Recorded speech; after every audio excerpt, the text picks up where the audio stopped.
Ya estamos a punto de comenzar. Bueno, bienvenidos a todos. Muchas gracias por conectarse con nosotros a través de esta plataforma. Mi nombre es Josefina Cerda, yo soy productora del equipo de extensión del Departamento de Teatro de la Universidad de Chile. Cualquier cosa, queríamos comentarles que este conversatorio quedará grabado, por lo que eventualmente si tienen que desconectarse pronto o en algún momento antes de que finalice, pueden volver a verlo en YouTube. Estamos realizando estas instancias aproximadamente una vez cada 3-4 semanas. Muy felices de la convocatoria que han tenido. En esta ocasión tenemos como invitada a Constanza Blanco, que es egresada de nuestro departamento, que actualmente reside y estudia en Barcelona. Ella hoy día nos va a conversar, a hablar sobre programación dramatúrgica, creación de dispositivos de interacción presenciales y virtuales. La idea es que ella presente el tema, se tome un tiempo y al finalizar, Constanza, nos comentas y comenzamos las preguntas, palabras, comentarios. Por eso, mientras dura el conversatorio, les pido por favor que mantengan sus micrófonos apagados. Eventualmente, cualquier cosa, cualquier pregunta la pueden hacer al finalizar la sesión, prendiendo sus micrófonos o escribiendo en el chat. Así que eso, sin más preámbulos, Constanza. Hola, ¿qué tal? ¿Cómo están todos? Los dejo contigo. Dame un segundo que está todo muy oscuro. Este es mi nuevo look, pero me asusta muy dark.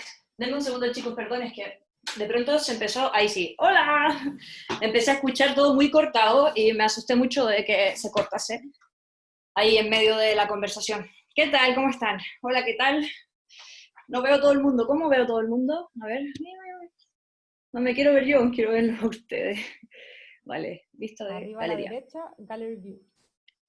Ya. Hola, ¿qué tal? ¿Cómo están? Bueno, para aquellos que no me conocen, ya Josefina ya me ha presentado. Les cuento que soy actriz egresada de la escuela y hace ya 5 años vivo en España y me estoy especializando en creación de dispositivos interactivos, ¿vale? En esta exposición lo que yo voy a hacer básicamente es generar un marco teórico primero para que pongamos algunos conceptos en común y que más o menos todos manejemos la misma idea en términos de terminología. Y también un poco contarles cómo he ido llegando a estas como conclusiones. Lo que yo les estoy compartiendo ahora es parte de mi proceso de tesis doctoral, que estoy por finalizar. Sin embargo, creo que voy a extenderme un año más, porque bueno, estas cosas son tremendas, uno nunca para de encontrar nueva información y como que uno nunca quiere terminar, pero hay que terminar, es terrible. Bueno, les cuento chicos que yo he hecho, no quiero hablar mucho como de yo, pero para que sepan cómo llegué a esta idea en el fondo, a estas temáticas, tiene un poco que ver con que siempre he sido un bichito como de biblioteca y me interesa mucho cómo se estructuran, ¿no?, las experiencias escénicas, cómo se construye una experiencia escénica. Y eso me hizo, en primera instancia, motivarme a estudiar dramaturgia contemporánea, un poco con el afán de descubrir técnica, y yo creo que quizás es muy maniático de mi parte, pero lo que yo quería era estructura y método. Quería escribir como con una forma, a pesar de que hay muchos maestros que te dicen que no hay una forma de escribir y que tú escribas lo que se te salga de... yo no estaba conforme con eso y solo tenía muchas ganas de que alguien me dijera no, mira, esto es así, así, así. Necesitaba encontrar en el fondo la estructura de sistemas, en el fondo las reglas que hay detrás de estas como ideas, ¿no?, de la dramaturgia contemporánea para poder después hacer ese proceso de deconstrucción, ¿no? Para poder deconstruir algo, yo creo que primero hay que más o menos entenderlo. Esto me hizo hacer un primer trabajo de máster sobre dramaturgia de la fragmentación, que es lo que podríamos entender como una búsqueda en función de encontrar maestros de dramaturgia que teorizasen sobre sus prácticas pedagógicas, que era algo que me había costado mucho encontrar, como que generalmente los dramaturgos solo escriben y otros estudian lo que los dramaturgos escriben, pero no suelen haber muchos casos de dramaturgos que sean a su vez pedagogos y que además sean teóricos. Entonces yo me dediqué a estudiar a tres maestros, dos franceses, Jean-Pierre Sarrazac, Joseph Danan, y un español que es Sanchis Sinisterra, que quizás algunos lo han oído hablar, que se los dejo aquí como ejemplo si es que estáis interesados también en eso, en cómo encontrar material teórico sobre construcción de dramaturgia contemporánea. Es interesante, porque ellos hablan en el fondo de lo que sucede a partir como de la crisis del drama en adelante, ¿no? Como todo lo que Sonde nos plantea como el quiebre de la escena del drama absoluto, en lo que entramos ahora, en lo que se entendería como la escena postmoderna de Lima, ¿no? Todas esas como concepciones que son más contemporáneas, ¿no? Estos maestros te ayudan a identificar las claves y los elementos que se empiezan a repetir en las construcciones dramatúrgicas del último tiempo, ¿no? Y no fue suficiente, entonces hice un máster de guión, porque además trabajo como guionista, y claro, ahí me quedé tranquila, porque el mundo del guión es pura fórmula, es pura estructura, es como, esto es A más B, esto es C, aquí se sí, así, y no hay, así como no hay posibilidad de chamullar. Entonces, de cierta manera, yo que había trabajado como guionista autodidacta muchos años, fue bastante interesante hacer este salto, porque me quedé tranquila, dije, mira, aquí todo es muy cuadrado, qué bueno, aquí todo está como súper así, como estructurado, oh, qué bien.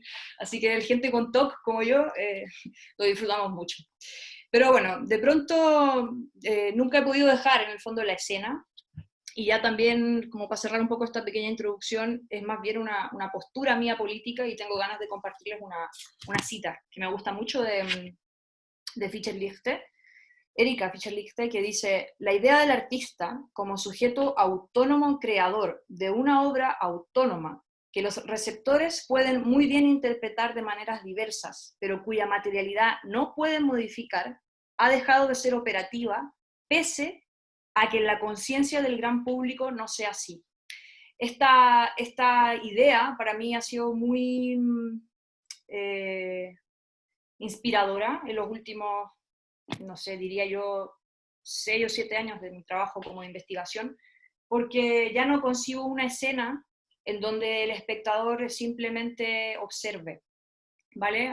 Voy a tratar de que lleguemos a conceptos claros para que entendamos la diferencia entre el teatro de participación, el teatro de inmersión y todo eso. Voy a tratar de hacer una síntesis un poco rápida, pero es una postura muy personal que me ha llevado a entender que los dispositivos de interacción son políticamente el lugar que para mí es la tranquilidad del arte escénico, desde el punto de vista que el espectador es un demiurgo más, tiene que tener acceso a la pieza, a modificar las estructuras, y bueno, eso ya es como un tercer nivel. O sea, si primero estamos hablando de un espectador que quizás participa levemente en una concepción que tenemos del teatro muy convencional, ¿no? Como de cuarta pared, pero de pronto un actor dice, bueno, alguien quiere decir algo, y nosotros decimos, mira, teatro de participación, porque alguien habló.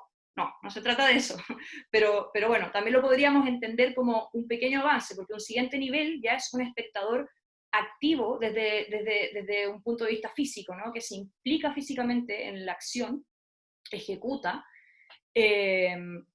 y se mueve dentro de lo que yo en mi tesis entiendo un poco como una escena teatral 3D. Ahí les voy a explicar por qué. Pero en el fondo hay una tridimensionalidad que hace que los elementos de relaciones convencionales del teatro en el fondo ya se hayan alterado a tal punto que lo más interesante es ver un jugador en el fondo más que a un espectador, ¿no? Y ya un tercer nivel sería como un espectador creador. Así en mi tesis por lo menos los he ido como dividiendo, ¿no? Tenemos en el segundo nivel un espectador jugador, que juega las reglas del autor. O sea, ustedes como autores crean un dispositivo de interacción escénico en donde los jugadores, que son nuestros espectadores, nuestra audiencia, se mueven dentro de un marco determinado, ¿no? Y ustedes crean las reglas, y en el fondo es muy delimitado. Pero después hay un tercer nivel, que es como donde yo especialmente estoy como interesada, y lamentablemente no es algo que esté tan estudiado, entonces igual es como, también mi proceso de investigación ha sido difícil, porque la mayoría del material está solamente en inglés, hay que rebuscar mucho, o en alemán. Entonces, este tercer nivel del espectador es como un espectador que yo le diría como un espectador demiurgo, porque ya creamos un aparato de interacción escénico en donde el espectador crea y modifica tus reglas, y modifica tu sistema. Entonces, claro, alguien podría decir, esto está medio camino entre la instalación escénica, ¿no? Y otro tipo de, qué sé yo, teatralidades, pero en lo que yo estoy entendiendo por programación dramatúrgica, podríamos empezar a acotar más los términos, ¿ya? Yo les voy a contar ahora un poquito de...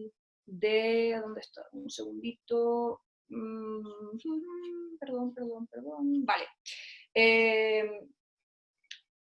Entendamos como de partida, como un poco resumiendo lo que les dije, ¿no? Que el trabajo que es dramatúrgico, que está detrás de una experiencia teatral, que en este caso, que es lo que les estoy explicando yo, que tiene como fin la intervención del espectador, en distintos grados, como los grados que les dije ahora, ¿no? Como puede ser un espectador participante, definiéndolo participante, como también hay una discusión aquí muy grande, porque uno dice teatro de participación y hay muchos teóricos, y esto ya es algo más que se los cuento yo como Cawin, ¿no? Que me río yo ahí como pollito, escuchando a los grandes teóricos del teatro aquí, que es como que se enojan entre ellos así como, es que eso no es teatro de participación, eso es teatro inmersivo y no sé qué iba. Y como que hay un montón de conceptos, y bueno, lamentablemente yo también ahora les voy a hablar con mucha teoría, porque aún no he hecho el proceso de como traducir a palabras más normales, que es lo que eventualmente quiero hacer cuando termine la tesis. Todavía estoy como manejándome en cosas como muy abstractas, pero bueno. La idea es que entendamos que el trabajo dramatúrgico que está detrás de una creación de esta naturaleza se basa principalmente en crear un marco de reglas, ¿no? Y como de instrucciones que tiene como fin construir un contexto escénico colaborativo, ¿vale? No voy a usar la palabra participativo porque tiene mucha polémica, después les cuento por qué, pero bueno, colaborativo en el sentido de que se genera una colaboración entre los distintos elementos que configuran el fenómeno escénico, ¿vale? Este tipo de manifestaciones creativas se instalan como en este límite un poco difuso, ¿no? Del acontecer real, ¿no? Lo que nosotros entendemos como el fenómeno escénico performativo, como sucediendo en tiempo real, la presentación, con la instalación escénica, y la estructura controlada como de una ficción teatral cualquiera.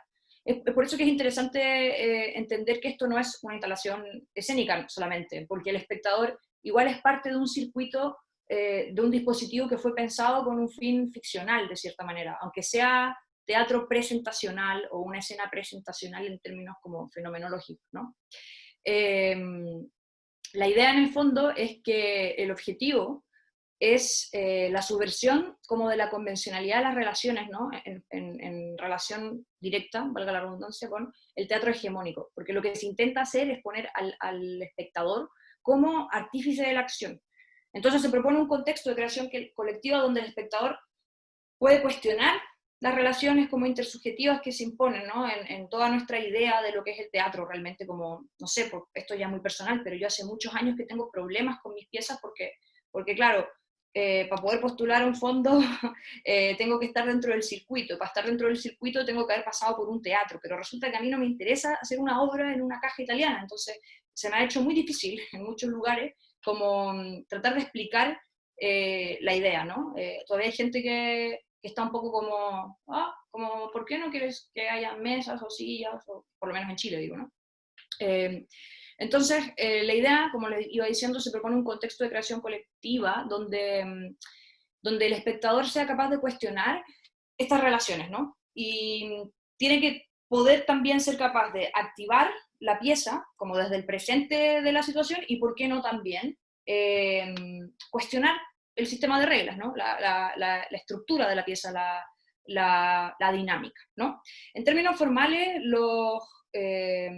los dispositivos que se crean con este fin, así como participativo, se entienden como manuales, como mapas, como rutas o como arquitecturas dramatúrgicas, ¿no? Yo en la tesis le tengo puesto arquitecturas de la experiencia, pero es un término que se utiliza también para referirse a la construcción de experiencia. Y básicamente estas rutas, o sea, cuando empezamos a entender la dramaturgia como un mapa, ya dejamos de pensar en un papel. Eso es algo súper interesante que me gusta como compartir desde ya, porque se pueden empezar a imaginar obras de teatro que se escriben en un Excel, se pueden empezar a imaginar obras de teatro que se escriben en un Twine, que es un programa de creación de videojuegos, se pueden empezar a imaginar dispositivos escénicos varios como que en el fondo no responden a la naturaleza del papel y lápiz, ¿no? O sea, como que ya puedo empezar a pensar en multimedia, puedo empezar a pensar en que una obra de teatro tenga links, puedo empezar a pensar en muchas cosas, ¿no?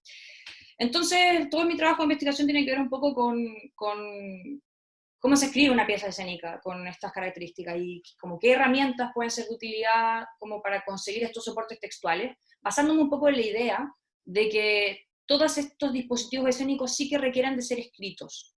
Porque también ahí hay un tema, que hay también una parte de la teoría teatral contemporánea que difiere conmigo y que dice como, o sea, yo difiero con ellos en verdad, que en el fondo plantean que este tipo de dispositivos escénicos no es necesario ni escribirlo. Yo no estoy de acuerdo, porque claro, como es un movimiento que está un poco en el germen y está como iniciándose, ahora lógicamente nadie lo escribe, porque no vamos a ver a Roger Bernat, por ejemplo, escribiendo un texto de su obra porque él mismo viaja y monta su obra, ¿se entiende? No vamos a ver a Stefan Caey de Rimini Protocol, por ejemplo, haciendo lo mismo. Pero yo me pregunté en el fondo, ¿qué pasa si es que algún día yo quiero recrear, qué sé yo, Pendiente de Voto, que es una obra de Bernat? Y bueno, esa en particular está escrita, y como está escrita yo la podría recrear técnicamente como el manual de instrucciones de cualquier obra de teatro. Entonces, claro, aquí hay gente que me dice, no, es que esto no es teatro, así que no intentes que la gente lo escriba. Yo digo, no, se puede escribir, lo que pasa es que se escribe con otro formato, se escribe con otra lógica. No, eso es todo, no es como que yo no pueda hacer una ruta. Básicamente se hace, pero se hace de otra manera. Entonces, yo no sé si es mi afán, TOC, de sistematizarlo todo y de ordenarlo todo, o qué, pero esa ha sido como mi búsqueda, ¿no? En el fondo, ¿qué herramientas podemos necesitar para poder generar soportes textuales capaces como de crear estructura, que sea una estructura, ¿no? A la vez lo suficientemente flexible como para que permita el vuelo propio, ¿no? Del acontecimiento en tiempo real y todas estas cosas, pero también que pueda en el fondo generar un marco, porque tampoco se trata de, bueno, que se desmadre y que pase lo que sea, porque eso ya entra en la categoría de la performance más entendida desde el punto de vista de la instalación o desde la performance, desde las artes visuales o artes plásticas, donde muchas veces los modelos de interacción con el espectador no tienen lógicas ficcionales como sucede en el teatro. Vale, entonces, haciendo todo esto, les cuento más o menos que lo que yo he ido haciendo es buscar referencias en el mundo de la programación de sistemas, de la programación de software. Entonces, cuando hablo de programación dramaturgia, me estoy refiriendo un poco a cómo podemos rescatar ciertas herramientas del mundo de la construcción informática para imaginarnos dispositivos de sistemas, en el fondo, sistemas de relaciones, que eso es lo que en el fondo estamos creando en este tipo de dramaturgia, y de los guiones de videojuegos, ¿no? Porque en el fondo el objetivo es crear como un compendio de herramientas útiles como para que cualquiera que quiera enfrentarse como a la creación de una de estas obras tenga ciertos como parámetros base. Yo no creo que haya una forma de escribir una de estas obras, no existe la manera de escribir ninguna obra, no existe un manual lógico, a pesar de que yo me estoy empecinando en hacer como un manual de instrucciones para un manual de instrucciones. Sin embargo, sí estoy segura que hay puntos como eh, puntos base que les pueden a ustedes como ayudar en la medida en la que se quieran enfrentar a este tipo de creaciones. Bueno, entonces como les dije un poco mi hipótesis es esa, que sí se pueden escribir este tipo de manifestaciones, que sí es posible el ejercicio de la materialización, ¿cómo se dice? Materialización de lo escrito.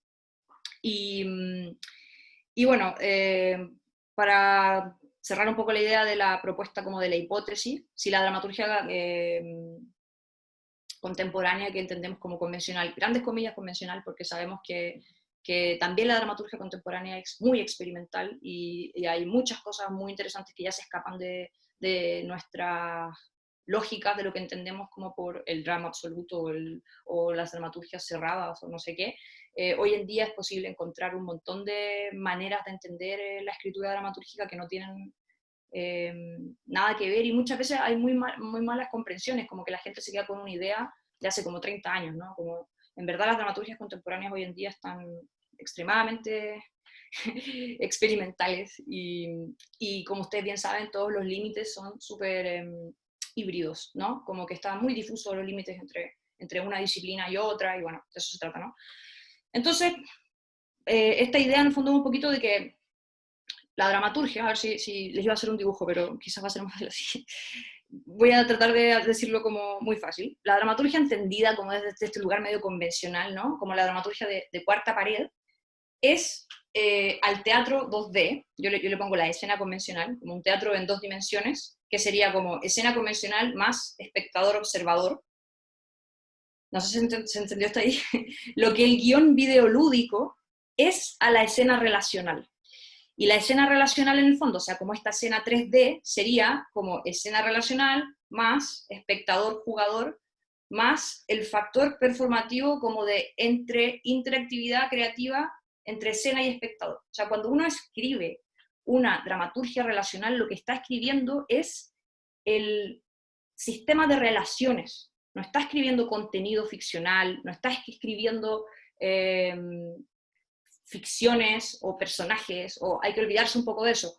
En el fondo, lo que se está escribiendo es cómo nosotros creamos una estructura para que se relacionen los distintos elementos, poniendo especial foco en el espectador como elemento activo. Entonces, si está aquí más o menos por ahí se entiende, yo a esto me refiero cuando hablo de programación dramatúrgica o dramaturgia interactiva, ¿no? Como sistemas de creación de estructuras internas para dispositivos, digamos, colaborativos, participativos, interactivos, inmersivos, como ustedes quieran. Hay distinciones entre cada una de estas cosas, pero se van a encontrar con muchos teóricos que cada uno dice lo que quiere, ¿no? Así que hay que ir como, de cierta forma, como poniendo un poco el limpio. Bueno,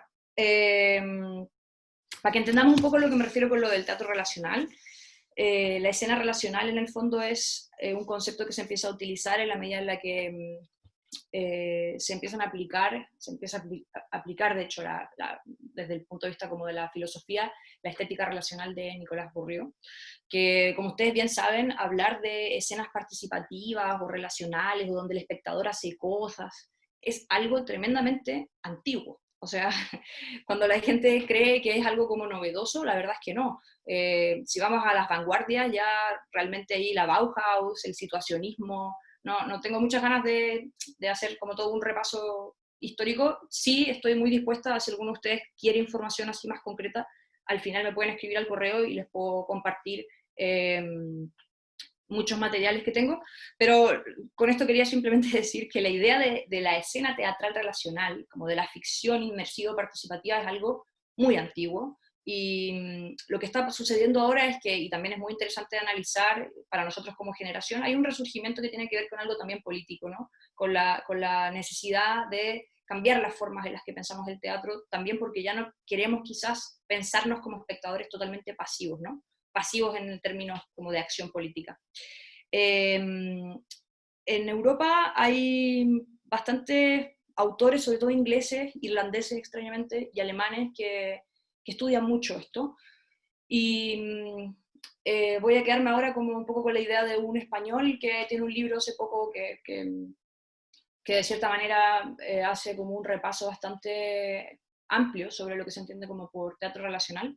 Y él lo define como, lo voy a poner aquí como él lo define en el fondo, no como la idea del teatro relacional que aparece en su propuesta, ¿no? Es como la de una matriz productiva que da cuenta perfectamente de cómo se realiza un dispositivo específico, que a su vez realiza un acontecimiento, a quienes implica, que es de carácter colaborativo, cuándo, ¿no? Tiene un tiempo compartido y dónde, el espacio de las interrelaciones. Es interesante también, como les venía diciendo, ¿no? que estamos hablando de algo antiguo. También toda esta corriente de pensamiento ya lo podemos como entender así como algo súper marcado en términos teóricos desde la década de los 50, ¿no? Porque ya cuando Fischer y Lister definen, ¿no?, en el fondo el inicio de la década de los 50 como la aparición o el surgimiento de lo que se entendería como la estética de lo performativo, de cierta manera esto supone la aparición del discurso crítico posmoderno, ¿no?, aplicado a las artes escénicas, y la idea de lo relacional con la estética de lo relacional ya se aplica directamente a la construcción teatral, ¿no? Bueno, como les estaba contando, en el fondo, una de las propuestas del teatro relacional es como cuestionar el funcionamiento de las relaciones hegemónicas del teatro que nosotros entendemos como convencional, ¿no? Y lo que se busca es generar un contexto escénico participativo, como les venía explicando antes, en la medida en la que el espectador realmente influye, o sea, en la pieza, ¿ya? No nos quedemos con esa idea de que es participativo solo porque alguien levantó la mano y dijo, hola, sí, yo no sé qué. No, eso puede ser un teatro tremendamente convencional, ¿no? Como no hay ningún riesgo desde el punto de vista como de lo performativo. Bueno, el TR, o sea, el teatro relacional en términos de dispositivo, propone como dos ideas, ¿no? Que hay dispositivos abiertos y dispositivos cerrados. Los dispositivos abiertos son básicamente estructuras donde no hay final, donde generalmente quizás el espectador se puede ir en cualquier momento, ¿no? Como no necesariamente tiene que suceder algo, no hay acción, no hay linealidad. Entonces, todas estas ideas que nosotros tenemos como preconcebidas de la dramaturgia clásica, ¿no? Como el drama, es unidad de espacio, acción y tiempo, y todas estas cosas aquí básicamente no importan, porque lo único que estoy pensando como creador es cómo voy a generar los sistemas de relaciones entre los distintos participantes y la pieza, en términos de ficción, ¿no? Y están los dispositivos cerrados, que es lo que se entiende como estructuras más limitadas, que en el fondo tienen un inicio y tienen un final, o por ejemplo se marcan en un espacio físico muy concreto, así que básicamente no habría ningún problema en términos como del control que el autor tiene sobre la pieza, ¿no?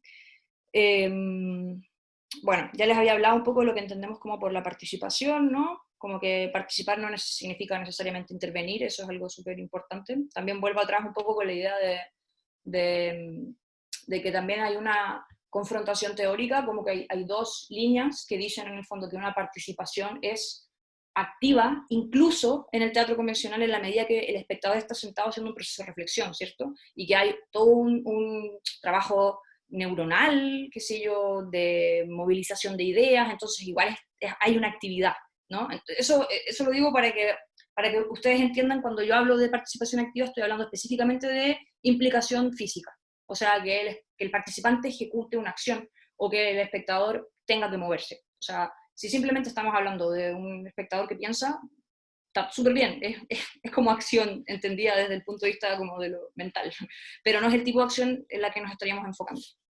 Vale, entonces la escena relacional en el fondo se entiende como no vamos a representar ficciones, sino que vamos a crear acontecimientos. Es como les decía antes, ¿no? Cómo nosotros creamos experiencias escénicas, cómo nosotros generamos viajes sensoriales, o en el fondo estamos preocupándonos por el nivel o la calidad de interrelaciones en nuestro sistema, más que los contenidos. Aquí les voy a contar algo que es como algo súper específico, por si es que leen el libro de Enrile, que está, bueno, aquí lo tengo, que se llama Teatro Relacional, una estética participativa de dimensión política. Él, yo no le hago caso a todo lo que dice, pero bueno, les quiero decir por qué.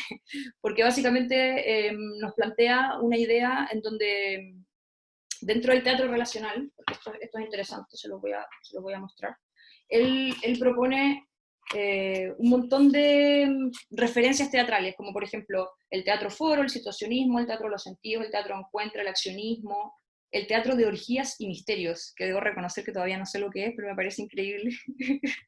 El happening, el teatro de masas ruso, el teatro de intervención, el teatro invisible, el teatro legislativo.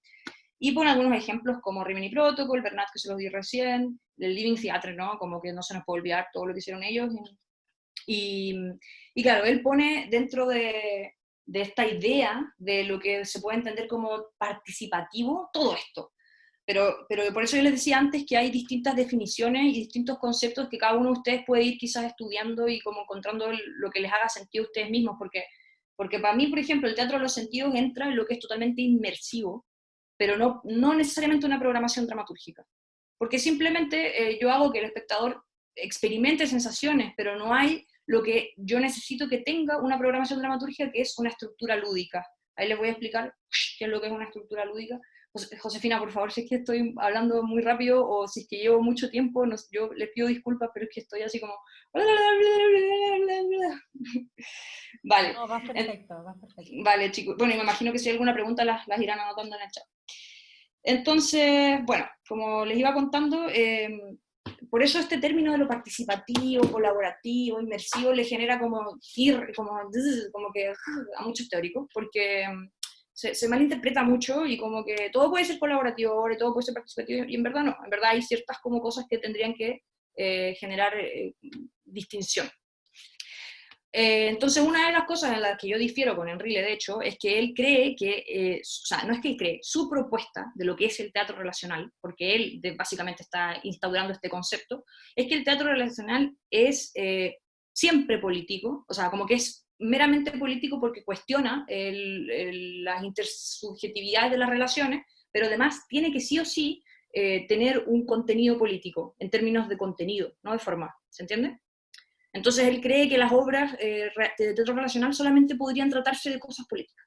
Y ahí yo no he terminado de cómo cerrar mi teoría, pero no estoy tan de acuerdo porque creo que ya en la forma tengo un gesto político. Entonces podría estar contando otra historia en términos de narración y según cómo se instale, quizás puedo estar contando una historia, no sé, el otro día se me había ocurrido una obra muy, muy friki, como de dos que eran hormigas, creo. Sí, ya, dos hormigas que están, imagínense que tenemos un montón de sacos y hacemos que los espectadores se pongan por equipos a ayudar a las hormigas a hacer un muro, como porque tienen que dividir un país. Ya, alguien puede decir que esto es político, pero en verdad una historia de unas hormigas, ¿entiendes? Entonces, yo lo que quería como demostrar con este ejemplo es que el contenido en términos de creación, de narratividad, no tiene por qué ser político así como literal, ¿no? Esa es mi discusión con él, pero bueno, ustedes pueden estar de acuerdo o no. Pero para yo ser muy correcta, este hombre lo que hace es describir exactamente que el teatro relacional tiene que ser político y lo que debe hacer es develar el accionar del dispositivo a través de la experiencia de su carácter político y bla, bla, bla. Entonces, bueno, eso es lo que más o menos les quería contar como para que se entienda como resumen lo que es la escena relacional, que es una escena en la que se crea acontecimiento, en la que se crea el fenómeno escénico desde un punto de vista de una obra viva en construcción, ¿ya? No es una obra ya terminada, porque siempre se va a completar con el espectador, siempre se va a completar. Esa es como una de las principales características que le podríamos encontrar. Bueno, también que cualquier, en el fondo, teatralidad en general es un dispositivo que produce subjetividad, eso lo tenemos claro, y que va a comportar o sea, va a condicionar la manera en la que se comportan nuestros cuerpos en el espacio. Aquí yo también tengo otra bifurcación con estos teóricos que la tengo en mi tesis, yo me voy a pelear con todo el mundo, pero básicamente es que muchos de ellos dicen que la gracia de la escena relacional es que el dispositivo, entendido en términos Foucaultianos, el dispositivo como sistema de control, ¿no? En el teatro relacional o en la escena relacional se subvierte, porque estamos rompiendo como las lógicas hegemónicas del teatro convencional al generar relaciones distintas con el espectador. Pero yo no estoy de acuerdo con eso, porque si yo hago un dispositivo que es un juego y la gente juega y se siente súper libre, igual yo les creé el juego, ¿se entiende? Igual yo les puse reglas y les puse un marco y sigue siendo un dispositivo de control. Entonces me parece un poco naif a veces creer que el espectador está como liberado, ¿no? Porque en verdad no, en verdad yo lo que estoy haciendo es diciéndole tú te mueves aquí, tú te mueves allá, tú haces esto y no sé qué. Entonces, ahí también otra discrepancia con el señor Enrile, que ojalá que nunca vea este video. No, Juan Pedro Enrile, muy buena onda. Saludos para Juan Pedro.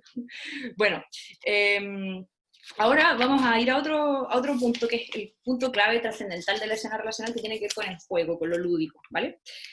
En el fondo, desde lo etimológico, nosotros sabemos que la palabra juego viene del vocablo del latín locum y ludus, ludere, que hace referencia a diversión, broma, chiste, no sé qué.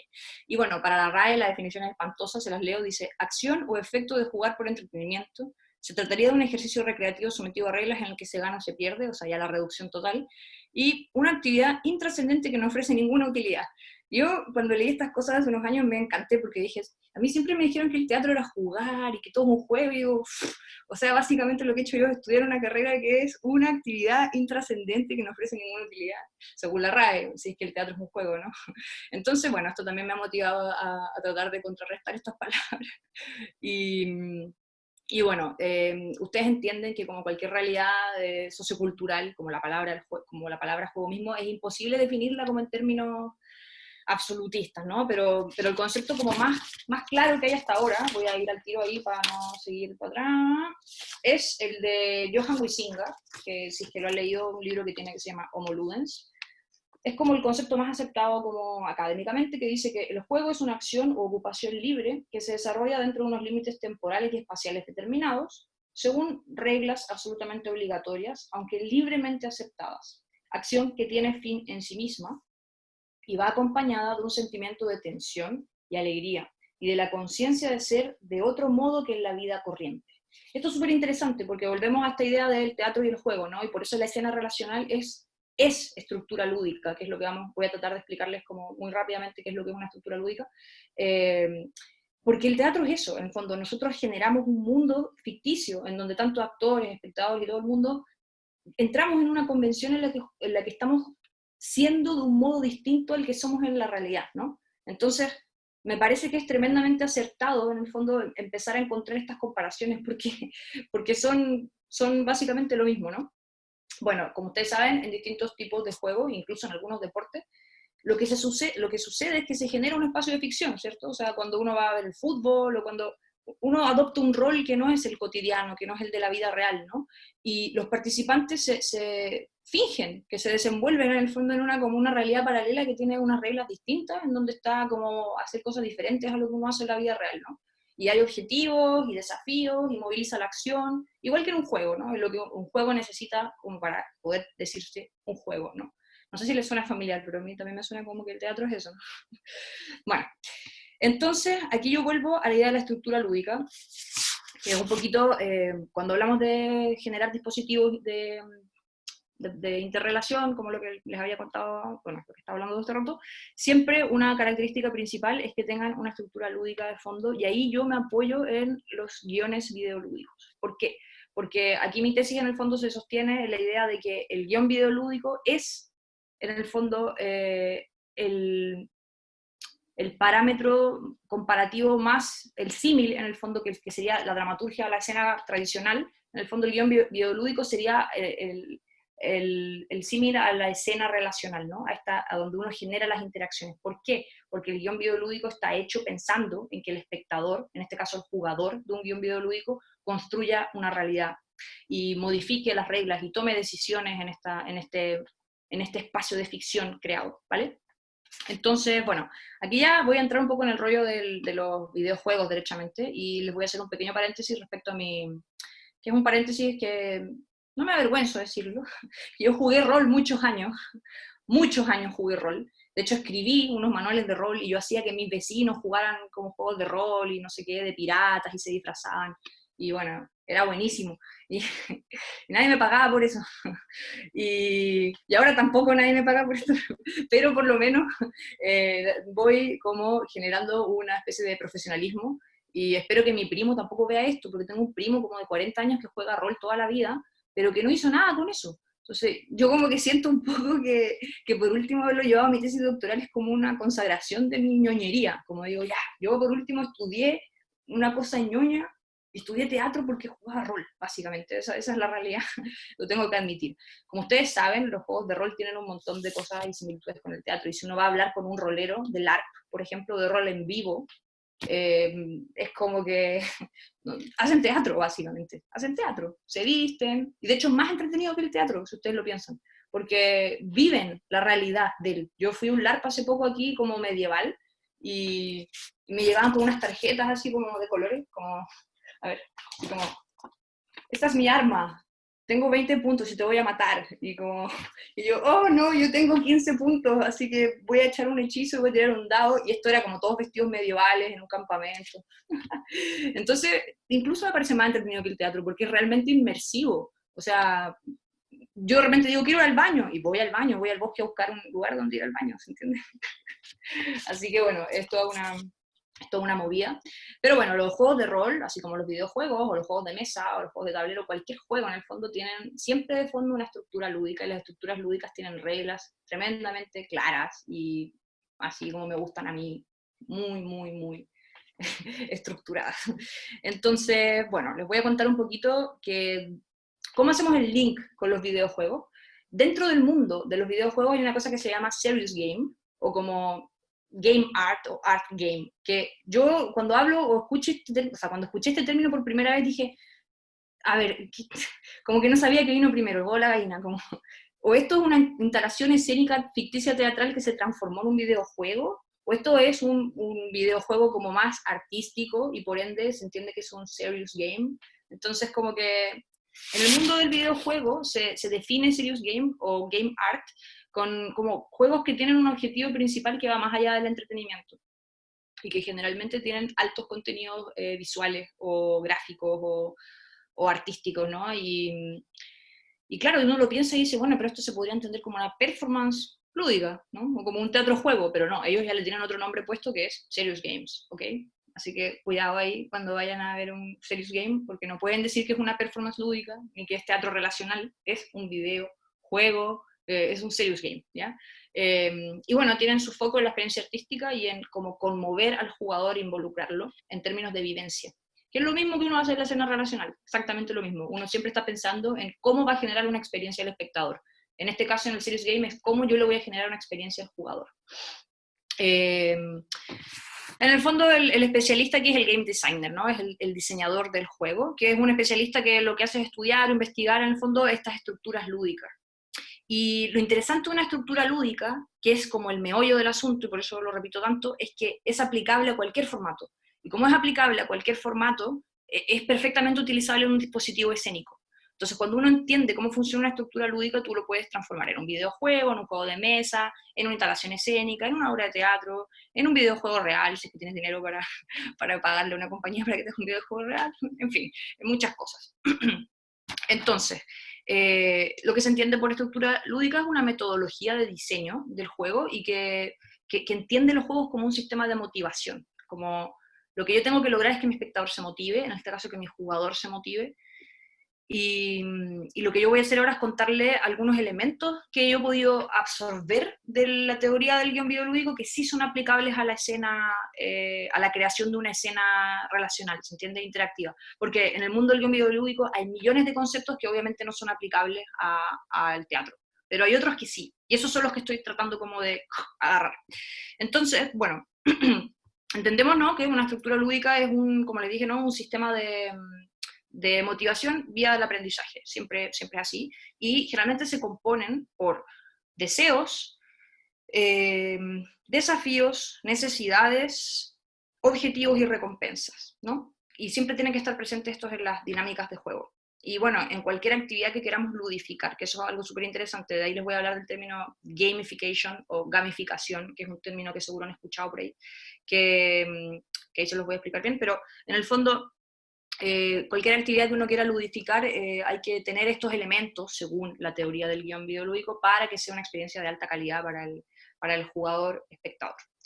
La estructura lúdica no cambia. Una vez ustedes escriben o construyen o diseñan una estructura lúdica, eso no cambia.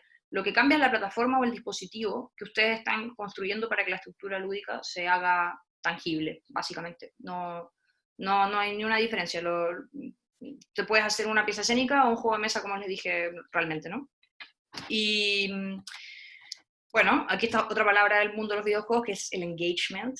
Mi inglés está decente, pero todavía no tan bien como quisiera. Pero bueno, que en buen chileno entenderíamos como el enganche, ¿no?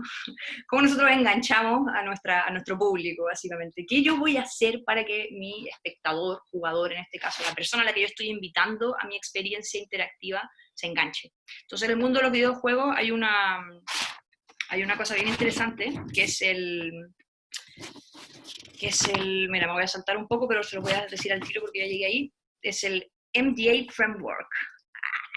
MDA Framework, así se llama. Que bueno, que fueron unos chicos que muy buena onda, Robin Haneke, Marc Leblanc y Robert Sabeck, que en su tesis lo que hicieron fue encontrar 3 elementos básicos, que son las mecánicas, las dinámicas y las aesthetics. Que no las confundamos con estéticas como de lo visual, sino que más bien ellos definen esto como Mechanics, Dynamics, Aesthetics, MDA, como en español sería como mecánica serían las reglas del sistema, la dinámica sería la interacción con las reglas, o sea, el espectador cómo interacciona con las reglas, ¿se entiende? Y la estética es la experiencia resultante, es lo que sucede. Entonces, cuando uno crea una estructura lúdica, esta triada, si ustedes se la imaginan así como mecánicas, dinámicas, aesthetics, o bueno, estética si lo quieren, mecánica, dinámica, estética, esta es la triada que utilizan los game designers, porque lo que primero hacen es preguntarse qué es el efecto que quieren conseguir en su espectador.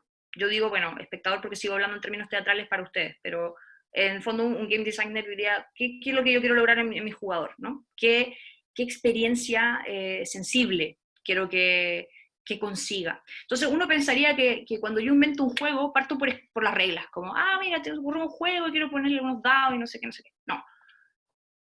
La teoría del guión videolúdico lo que plantea es que uno parte por el estético, uno parte por la experiencia que quiere provocar. Y esto es bastante similar a veces como a la escritura dramatúrgica cuando uno lo hace como muy formal, ¿no? Como bueno, pero ¿qué pretende el artista? Y esas cosas. Como, en el fondo, ¿por qué estoy escribiendo lo que estoy escribiendo? ¿Qué es lo que quiero, qué mensaje quiero compartir? ¿O qué es lo que quiero provocar en mi audiencia? Eso es un poco lo mismo. Entonces, a raíz de eso, los diseñadores generan las mecánicas que son las reglas. Y cuando tienen las mecánicas, prueban las dinámicas, que son las interacciones. Es súper interesante también porque las metodologías de creación de diseños de videojuegos son muy parecidas a las que suceden en la escena relacional, en donde cuando uno hace una pieza tiene que probarla muchas veces. Por ejemplo, yo tengo 3 obras que llevo como 4 años haciéndolas, y no paro nunca a hacerlas porque no puedo parar, porque no sé qué voy a hacer. Pero bueno, están ahí como avanzando, y bueno, es difícil. Eso es todo lo que les quería decir. Entonces, bueno, se entendió lo de esta triada, ¿no? Estéticas, o sea, aesthetics, mecánicas y dinámicas, ¿no?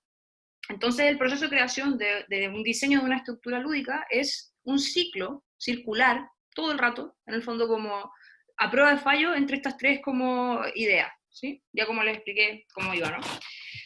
Y bueno, volviendo un poquito atrás, vuelvo a la idea de la gamificación, ¿no? Que la gamificación es la incorporación de una estructura lúdica. O sea, ustedes crean una estructura lúdica y cuando alguien les diga como, esto es una gamificación, está gamificado, es una estructura lúdica que en el fondo se incorpora en una actividad que no es un juego, ¿vale? Entonces, no sé, por ejemplo, en mercadotecnia, en deporte, en la educación, en salud, incluso en el arte, porque también se habla en otras tesis que he leído como de la gamificación del arte, ¿no? Y bueno, aquí volvemos a entrar un poco en lo que hemos estado hablando todo el rato. Y para conseguir en el fondo los objetivos, que lo que en el fondo se puede querer es como fidelizar, puede ser como querer cambiar una conducta o un comportamiento de una persona, o fidelizar, qué sé yo, a alguien, a un cliente, qué sé yo, para inducir cambios positivos, por decirlo, se utilizan técnicas del game design para que la gamificación sea exitosa. Creo que se entienda que esto es algo muy de esta generación, que la gamificación implica siempre la utilización de software y de webs y de cosas digitales, ¿vale? Porque cuando no existe un intermediario digital o una plataforma o un soporte digital, estamos hablando de ludificación, que yo sé que podría entenderse como que es lo mismo pero traducido, pero no. Como en el mundo teórico de los diseñadores de juegos son conceptos distintos, ¿no? Y es interesante porque en el fondo siempre se puede como introducir una estructura lúdica en cualquier cosa, en verdad. Yo les voy a poner un par de ejemplos. No sé, por ejemplo, está cualquier app que ustedes tengan, todas las aplicaciones están gamificadas, o sea, funcionan con sistemas de recompensas y de objetivos. O sea, no sé, por ejemplo, alguna de estas de running, de Nike, por decir algo, ¿no? Nike Running, yo no la tengo, pero la leí por ahí y dije, esto puede servir de ejemplo. Claro, ellos utilizan una estrategia de gamificación para fidelizar a sus clientes y tienen una aplicación en el fondo donde la gente juega y se hacen un perfil de personaje. Yo mira cuánto peso y cuánto he bajado de peso y no sé qué, y así generan fidelización y bueno, después se pone todo un poco más macabro porque entra la ética del diseño de comportamiento y eso es otro tema que en el mundo del consumismo y del capitalismo exacerbado como una discusión que mejor no tengamos, pero se utiliza mucho. Y bueno, en el teatro también nosotros podríamos preguntarnos hasta qué punto es ético o no ético entrar en el estudio de la psicología, porque en el mundo de los videojuegos se trabaja el conductivismo y se estudia mucho. En el fondo todas estas ideas como de Pavlov, así como de cómo yo adiestro o cambio el comportamiento de un humano o un animal, son aplicados siempre en la creación de estructuras lúdicas. Entonces ustedes también como artistas creadores se pueden preguntar hasta qué punto quieren utilizar estas técnicas que son de laboratorio y que muchas están totalmente comprobadas para conseguir sus objetivos, ¿no? O sea, ya sabemos cómo es, por ejemplo, el conductivismo. Hay dos tipos de conductivismo, a ver dónde lo tengo aquí anotado. El que se utiliza específicamente en el mundo del diseño es el conductivismo operante, si no me equivoco, operante, se llama condicionamiento operante, que claro, que en el fondo esta idea que yo cuando uno quiere como enseñarle a un perro básicamente como que eso no se hace y le pegas, o eso sí se hace y le das un premio, bueno, exactamente lo mismo se puede aplicar en la creación de una estructura lúdica para una obra de teatro. Por eso les digo que la parte ética es algo súper interesante, porque ustedes pueden jugar mucho con el diseño del comportamiento de sus espectadores, y puede ser muy interesante como creadores investigar eso, como, a ver, voy a poner las sillas aquí, a ver qué pasa, o no sé qué, bueno, esas cosas se van probando. Bueno, otros elementos importantes que les voy a contar como del mundo de los videojuegos, el game concept, que el game concept sería como lo mismo que la premisa del juego, que en el fondo sería como la premisa de la obra, de qué se trata la obra. Casi le estoy hablando un poco de como cuando uno hace una biblia de ventas en un guión de cine, lo mismo pasa en un guión de videojuego, ¿no? Como qué características tiene. En el fondo, cuando yo creo una obra con estas características, lo más importante es tener súper claro como de qué se trata, la mecánica interior, ¿no? El sistema de reglas, las dinámicas. Y otras cosas interesantes son la cantidad de jugadores y el tipo de jugador, ¿no? Cierto que los juegos tenemos al multijugador, porque la sociabilidad es algo como súper necesario, ¿no? Entonces, yo tengo que decidir si es que quiero que mi dispositivo, los espectadores interactúen entre ellos, por ejemplo, o interactúen entre ellos y el sistema, o individualmente, o jueguen entre ellos en equipo. Hay muchas modalidades que pueden encontrar, de hecho en el mundo del game design todas estas estructuras están súper como, tienen nombre y apellido, así como, como muy cuadrado. Y bueno, el game feel, que se le llama que es lo que veníamos hablando antes, de qué es lo que yo quiero provocar en términos de experiencia. Y luego está la jugabilidad, que en inglés se entiende como el gameplay, que es como qué tan jugable es este juego y el resultado de la actividad, como de la actividad lúdica producida por la creación de mi sistema. Entonces, claro, yo en términos teatrales, si lo aplicamos a la creación de un dispositivo escénico, se entendería como qué tan experienciable es mi dispositivo, ¿no? ¿Qué tan amable es para un espectador? Porque tiene que pensar que igual hay muchas cosas que la gente, aunque nosotros no queramos, no está acostumbrada a hacer. O sea, hay una convención muy, muy dura, muy fuerte, lo que les decía al principio. Entonces, cuando uno genera un dispositivo así, tú entras en el teatro y qué sé yo, no hay sillas y ya la gente se estresa, ¿se entiende? Como que hay que hacer todo un trabajo de educación del público también y no crean que acá en Europa eso está tan distinto, ¿eh? O sea, la verdad es que hay que hacer un cambio de switch que es más generacional, diría yo, y como que falta un poco. Bueno, les hablé de los jugadores, bueno, los constraints, que eso es súper interesante, se lo digo más que nada porque todos somos productores de nuestras cosas y creadores también, y en el mundo del videojuego hay una cosa que es como que siempre cuando uno crea una estructura lúdica tiene que pensar en los constraints, ¿así se dice? Sí, que son las limitaciones en el fondo y como la importancia de planificar. Porque claro, en el mundo del video game yo puedo decir como, quiero un juego con esta estética y esta gráfica y necesito todos estos game designers y estos diseñadores de niveles de juego y no sé qué. Y al final ese juego nunca va a salir del computador. Entonces un poco lo mismo que nos pasa a nosotros como creadores escénicos, que a veces escribimos teatros imposibles, ¿no? Entonces es súper interesante porque lo primero que te pide esta estructura lúdica para poder alcanzar tu meta de diseño es que tú analices tus limitantes. Y a raíz de eso crees el sistema. Y es súper entretenido porque en verdad yo pienso, y los invito y los animo a que hagan sus propios experimentos, que justamente en el mundo del teatro tenemos la imaginería como herramienta, tenemos un montón de otras un montón de recursos. Podemos hacer un juego con papel y lápiz y la gente. Realmente no es necesario como invertir así. De hecho, mientras menos elementos utilicen, me parece más ecológico y mejor. Pero bueno. Bueno, y eso, los estéticos, ya les hablé de la ética del comportamiento, y vamos a terminar con el trabajo de la experiencia. Bueno, y vamos a conectar un poco todo esto que les hablé con el diseño de experiencias de usuario. Y aquí entro un poco más en el tema como de la programación de software. No sé si alguna vez ustedes se habrán metido, pero yo ahora en la locura del doctorado me tomé unos cursos de programación informática y la cuarentena me ayudó mucho para aprender Java y todas esas cosas. Y bueno, lo que les quería contar básicamente es que es una forma de entender la interfaz como el diseño espacial. O sea, yo haría una relación como interfaz es igual a espacio escénico o diseño de mi dispositivo en términos materiales concretos, ¿vale? Porque, por ejemplo, en el mundo del software existe una cosa que se llama UX, que es como Interface User Experience, que hay mucha gente que está estudiando esto, que es la gente que básicamente te crea la interfaz de una aplicación para que cualquier persona la use y que sea todo muy fácil, ¿no? Entonces, un poco estas mismas lógicas se pueden aplicar también a la creación de interfaces entendidas como interfaz como el dispositivo en términos espaciales, como dónde entra el espectador, cómo rompo las convenciones, cómo lo hago ser partícipe de esta experiencia, ¿no?, de participación. Y bueno, la idea es que los espectadores en general puedan entender las interfaces muy rápidamente, que en ningún caso se trate como de que haya que explicarlas, porque si hay que explicarlas realmente no sirve. Bueno, eso.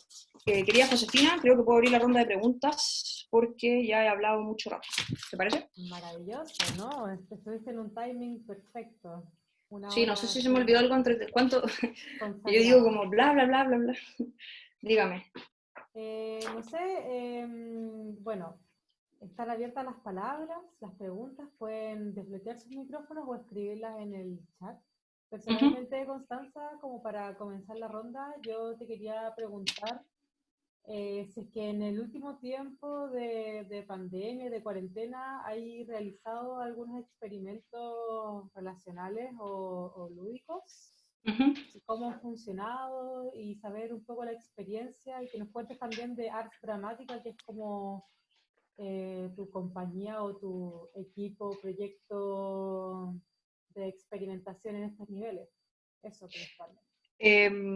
Bueno, voy a seguir en modo como contenidos teóricos, porque igual es interesante eso, se me olvidó esa parte de recalcar que una estructura lúdica, como les decía, se puede aplicar a todo. Entonces ustedes pueden generar dispositivos virtuales. Desde ese punto de vista, lo que sucedió con la pandemia para mí no fue nada muy extraño, porque yo ya llevaba más tiempo generando experiencias como virtuales.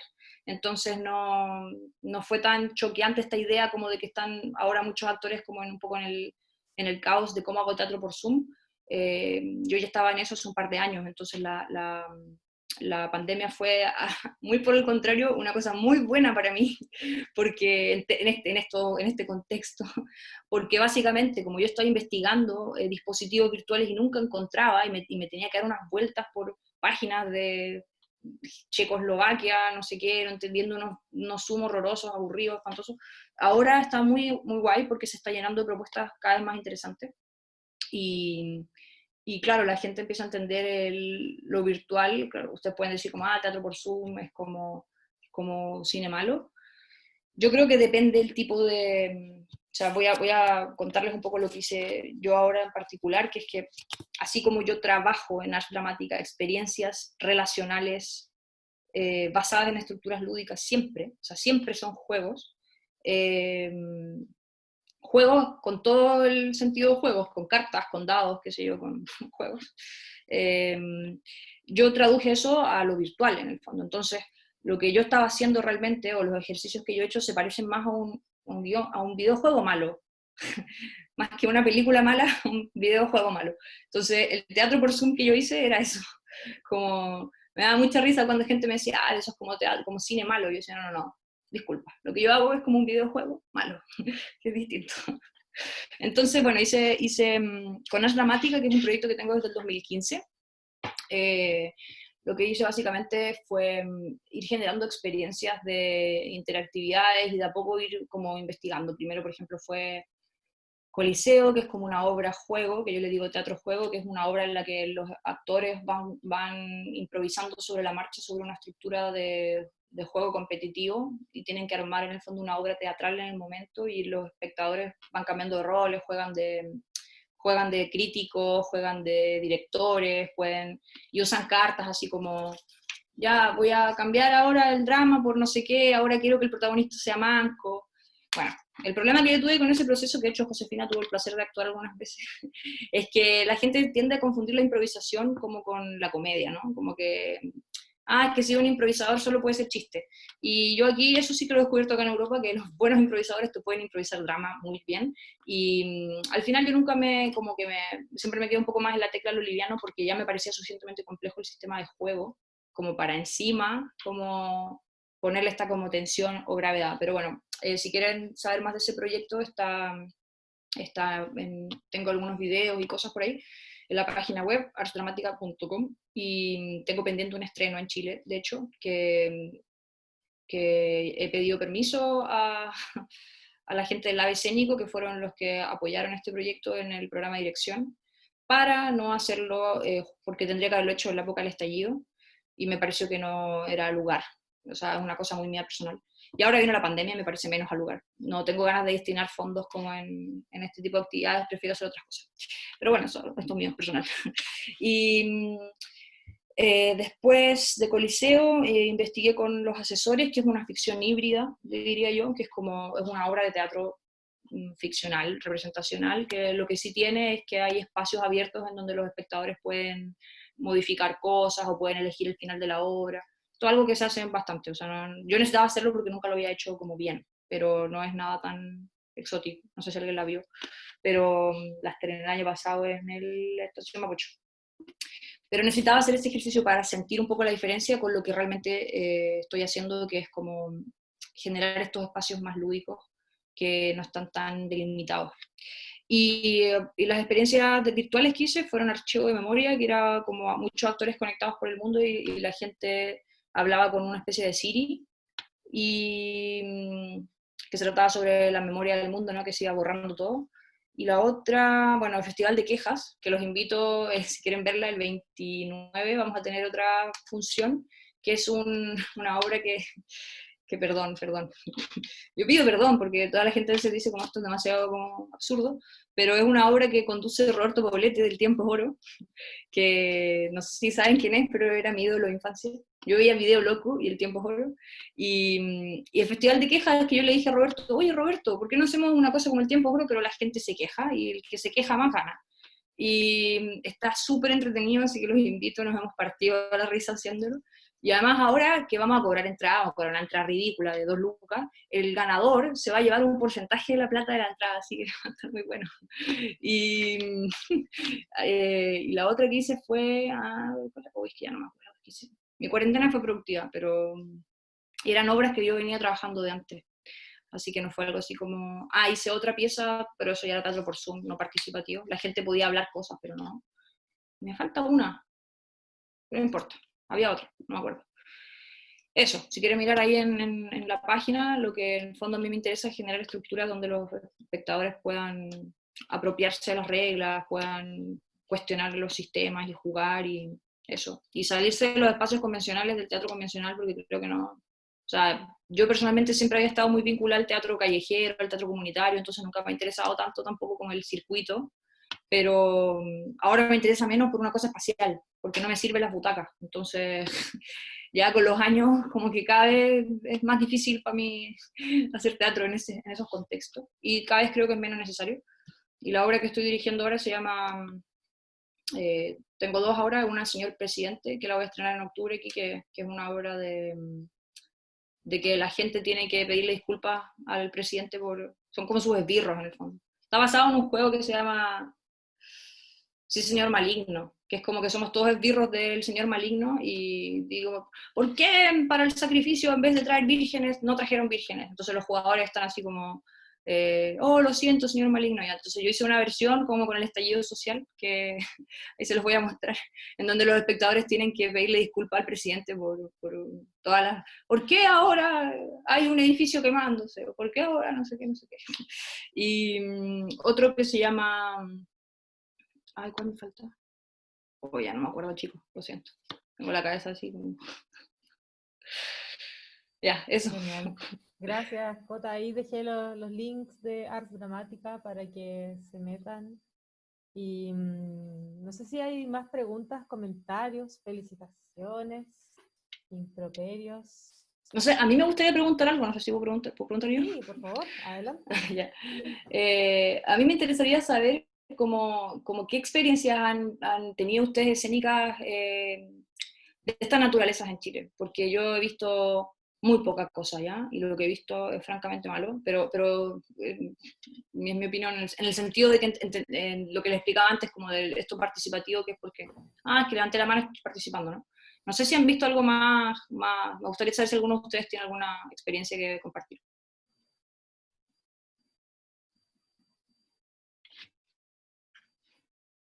¿No? No, en realidad, Ah, como sí. tú decís, yo Ahí levantó la mano ella. sí. Ah, Yo, mira. yo creo que sí, pero no sé, en verdad. Bueno, yo me presento, me llamo Federica, estoy en la escuela estudiando, y el 2018, parte del Festival Víctor Jara, hicimos una obra que se llamaba Exposición, Tragedia en tres actos, y la idea era que era una exposición de arte en el Zócalo, y Uh-huh. éramos distintos actores con distintos monólogos, y estábamos todos súper bien caracterizados, y la idea era que el público podía bajar al Zócalo, si quería conversar con nosotros, conversaba con nosotros, yo tenía mi monólogo y partía diciéndole el monólogo, pero después si la conversación se desviaba hacia otra cosa, se desviaba hacia otra cosa, y la obra tampoco tenía final, y el espectador se iba cuando quería, y teníamos como eso fue. Y cuando hablaste de dispositivos abiertos, me acordó directamente a eso, no había exactamente una línea dramática. Eh, bueno, entre medio sí, habían unos cortes que eran como Alexis Sánchez hablando con el presidente que quería hacer una revolución, pero en Uh-huh. el fondo la obra se sostenía por este pasaje constante de los espectadores con estos actores. Perfecto. Lo que se me Sí, ocurre. yo creo que eso es algo que podemos entender como un dispositivo abierto de una escena relacional que puede ser una ficción inmersiva, porque acuérdense de lo que les había dicho yo, para poder hacer como esta distinción en lo que entendemos por programación dramatúrgica, es que haya una estructura lúdica de fondo, que haya como una intención de juego, o sea, de que el espectador tenga un rol de jugador. Pero cuando vemos ficciones, o sea, también se puede entender esto como teatro participativo, colaborativo, o interactivo, que yo creo que es la palabra que a mí más me gusta usar, porque en el fondo hay unas interacciones ahí que configuran de otra manera el evento teatral. A mí me hubiese encantado haber visto esa obra, me parece súper guay. Cris Ormazábal levantó la mano. Si quieres, desmuteate para... Adelante. ¿No? ¿No? Ah, Bueno, quiero decirles también que ahí está está, el Cris ahí, ¿no? sí. Ah, no, Cris, dale. Hola, Hola, Cris, ¿qué tal? hola, ¿cómo estás, Connie? Bien, ¿qué tal? Bacán, súper interesante escucharte. Lindo, gracias. Eh, Súper, como que abre mucho, gracias por compartir también el libro ese de teatro relacional, porque yo fui escuché a Dubati, una última entrevista que hizo con La Piedra, y también como que reflexionaba sobre distintas visiones de teatro también, que son súper plausibles, ¿cierto? Como de teatro convivial y tecnovivio. Entonces, como Mm. otra categoría de generar una relación. Entonces, yo creo que también son categorías que pueden ir conviviendo al mismo tiempo. te quería preguntar sobre como si has encontrado como algún programa, como, no sé, como hay, no sé, no Zoom, pero hay un programa que se llama OBS, no sé Mm, si lo has escuchado, o algún otro sí. tipo de programa que como que encuentres como interesante, como de revisar, que tal vez ya pueda como ir conteniendo esta especie de como De interacción información. o Mm. de información, como una interfaz que, o incluso si como que también tal vez tu objetivo es crear tu propia como aplicación que tú puedas personalizar también. Bueno, ahí, respondiendo un poco tu pregunta y gracias por el comentario, efectivamente lo que está sucediendo ahora con los teóricos es que están buscándole nombres en el fondo a las cosas, ¿no? Y como les contaba antes, todo esto de la escena relacional, yo les hablé del Rile única y exclusivamente porque es el único que ha publicado en español, pero en inglés hay mucho, mucho, mucho, mucho material hace muchos años, o sea, es como algo que está mucho más avanzado. Y me parece súper interesante que cada teórico vaya también encontrándole sus propios nombres, como el tecnovivio o el convivio que trabaja, ¿no? Que siempre ha sido el término de Dubati, cómo él lo está aplicando ahora en este contexto más postmoderno, y al final uno va encontrando similitudes. O sea, yo, por ejemplo, estoy acuñando la tesis del concepto teatro-juego, que hasta ahora no encuentro que nadie, bueno, pero puede ser que alguien ya lo tiene. Es que las tesis pasa eso, que de repente parece una tesis que está lista y que tiene todo lo que tú estuviste trabajando 3 años. Pero contestando un poco tu pregunta, sí, hay un programa. O sea, yo particularmente yo ya no quiero trabajar más con Zoom porque las experiencias que estoy haciendo ahora no lo requieren realmente. O sea, el Festival de Quejas sí, pero por ejemplo, estoy trabajando más con experiencias sonoras, como con eh, trabajos que tienen que ver con interacciones de ficción en tiempo real, con inteligencias artificiales, cosas así.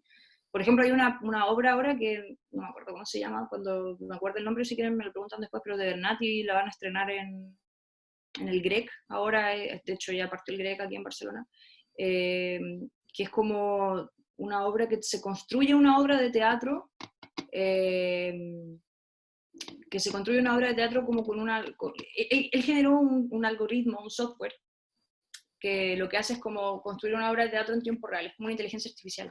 Está súper interesante. Y después el guión queda hecho, no sé, es una cosa muy rara, no la he visto todavía, pero me interesa verla.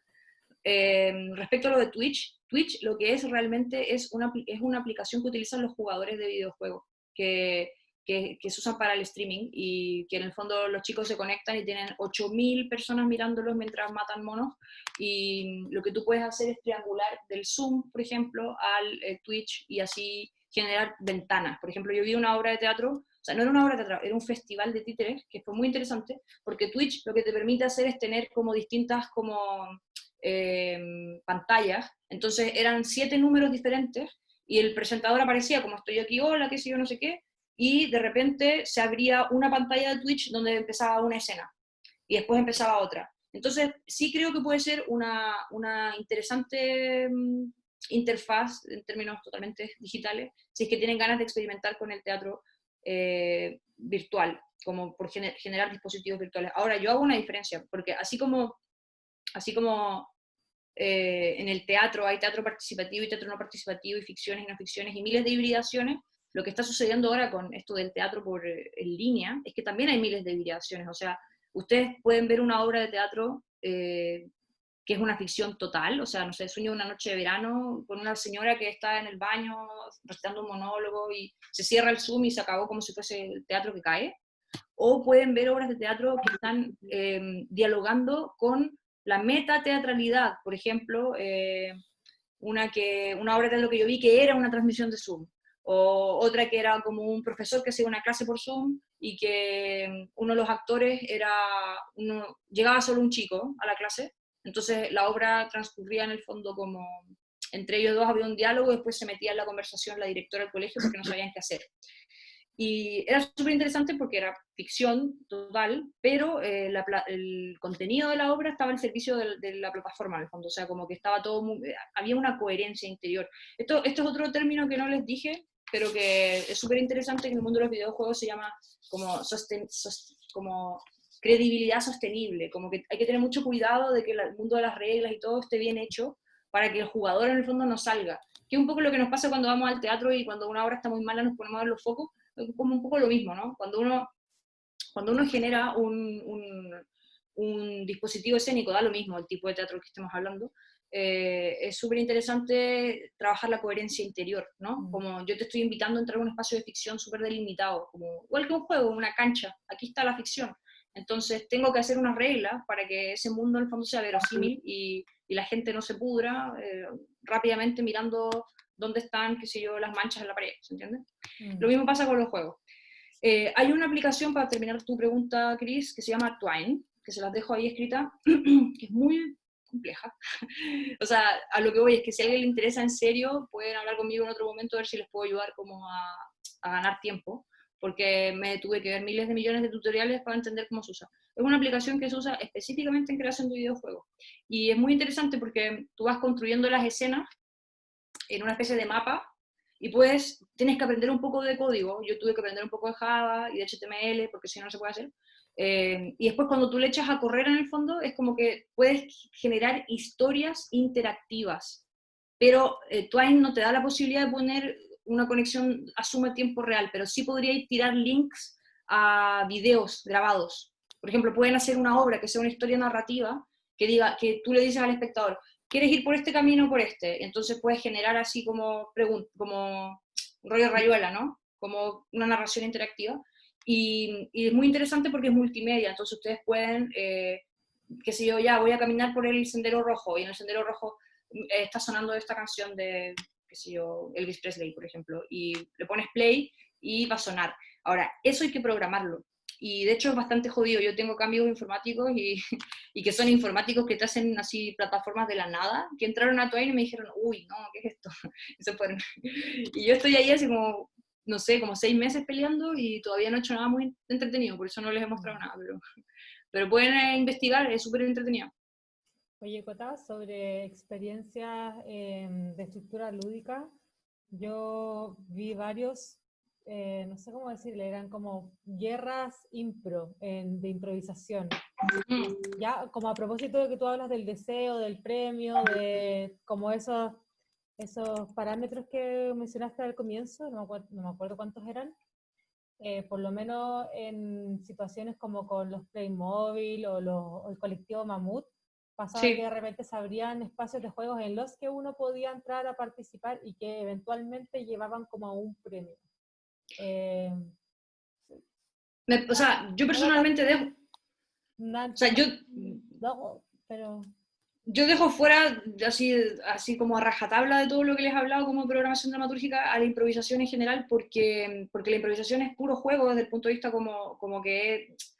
Entiendo lo que me está diciendo, como que pueden haber habido momentos, pero distinto sería si los Playmobil hacen una obra en donde su objetivo es hacer una estructura lúdica en la que el espectador pueda modificar reglas, por ejemplo, y viva una experiencia en particular en toda la pieza, ¿se entiende? Porque también me pasa eso, que gente me ha dicho, pero la improvisación es en tiempo real y todo, pero eso no necesariamente quiere decir que es una obra interactiva, por decirlo así, como que ha sido pensada desde su dramaturgia para que tenga niveles o para que tenga distintas salidas o puertas. Lo que yo quiero hacer es animarlos un poco a pensar en una escritura dramatúrgica tridimensional. O sea, como que ya dejemos de pensar en escribir en el Word, sino que nuestras obras puedan escribirse en Excel, que se puedan escribir en, no sé, en aplicaciones, en Twine, por ejemplo. ¿Y por qué les hablo de la estructura lúdica? Porque es lo que yo he descubierto como germen, que se puede modificar luego a cualquier dispositivo. Ustedes tienen las posibilidades infinitas. Es súper interesante en realidad todo este mundo, así que les pido ya disculpas si es que hablaba muy rápido y si es que pero como me apasiona mucho y me gusta saber que a ustedes les gusta también el tema, me motiva a saber que hay más gente que pueda meterse. ¿Qué dice? Muy interesante tu línea de investigación, Constanza, en concordancia con la utopía de Adolf Appia, sobre la eliminación del binomio actor-espectador, por supuesto. Saludos de Valparaíso, Rodrigo Dado, profesor de escenografía de la UPLA. Muchas gracias, Rodrigo. Sí, ha sido muy entretenido estar con ustedes y perdón por esta verborrea. No, o sea, tranquila, y cualquier cosa, esto va a estar en YouTube para que puedan ¡Ay, revisar. no! Enrique la va a ver. Lo vamos a etiquetar para que lo vea. Sí, se lo voy a mandar. No, No sí, sé si lo tenemos conozco, una lo voy a última decir. palabra antes de cerrar. Muchas gracias, Constanza. Ay, yo quiero decir algo. Hola, Cota. Hola, Isa, ¿qué tal? ¿Cómo estás? ¿Y tú?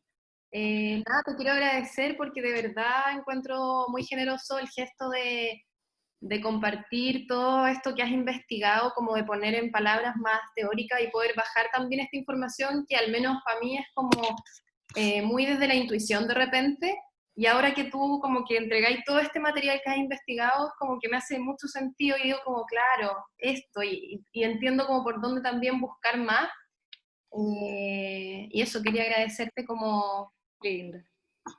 esta instancia. Me encanta tu trabajo, Isa. Por favor, ponte interactiva. Sí, en eso estoy. Sí, vamos adelante. Bueno, yo les digo desde ya que si quieren bibliografía de todo este chamullo, se las puedo dar, existe, existe realmente, y lo que yo estoy haciendo ahora es haciendo una especie de trabajo paralelo con mi tesis, porque tengo la parte como dura de contenido, pero estoy tratando de generar un texto más tranqui, ¿no? Como para que cualquiera se lo lea livianitamente, y es como mi objetivo, porque al final las tesis doctorales no se las lee nadie.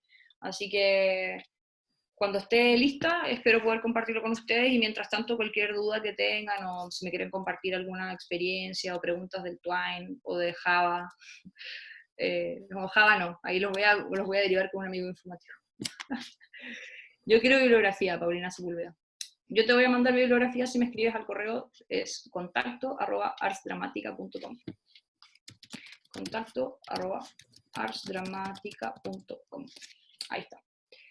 Muchas gracias, la escribió la Josefina también. Sí. Y los invito a que vengan a ver el Festival de Quejas, porque no se pueden perder a Roberto Poblete animando esto. Bacán. Sí. Eso pues, querida, muchas gracias por venir, muchas gracias a todas las personas que nos acompañaron hoy. Como decía, esto va a quedar guardado, lo vamos ahora a editar para subirlo a YouTube. Síganos en nuestras redes sociales, Depto Teatro Chile en Instagram, Extensión Teatro Chile en Facebook y Depto Teatro Universidad de Chile en YouTube. Ahí estamos subiendo no solamente estos conversatorios, sino que también obras y otros materiales. Así que eso, voy a cerrar la ventana. Cualquier cosa, ahí tienen el contacto de la Cota. Un abrazo, cuídense y mucho éxito, fuerza, amor para todo lo que necesiten. Gracias. Chau, chau.